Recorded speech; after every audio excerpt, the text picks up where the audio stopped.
Here is my ocean view room. This is room 1272.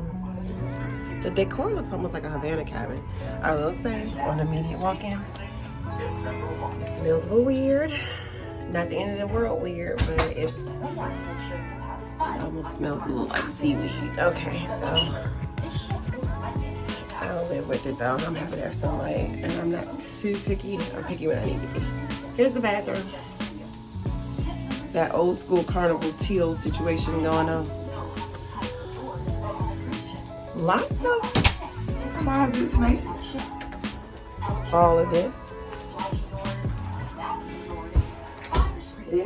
Oh, that's a life jacket. And how about y'all, they just basically was like, do you know how to wear a life jacket? I just said, yep. And I passed the mustard drill with flying colors.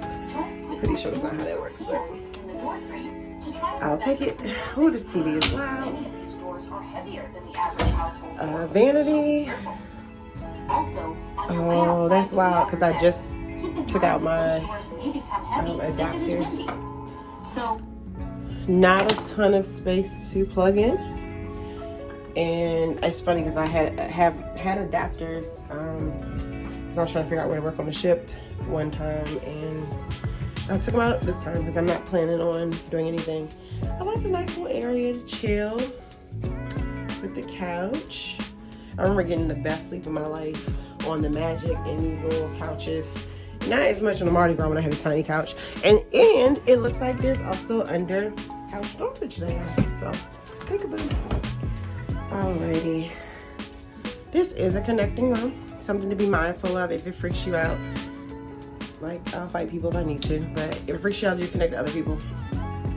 Just look for rooms that aren't connecting. And I'm guessing this curtain is here because this is an ocean view. Now, I don't know what kind of ocean view it is. Oh, cool. Oh. So I got a window. Yes, I get some sunlight now. I can just sit up in here. Park my little self right up in there. Look at the ocean. Have some me time before peacing out. I like it. I like it. First time with the ocean view. And that's the cabin.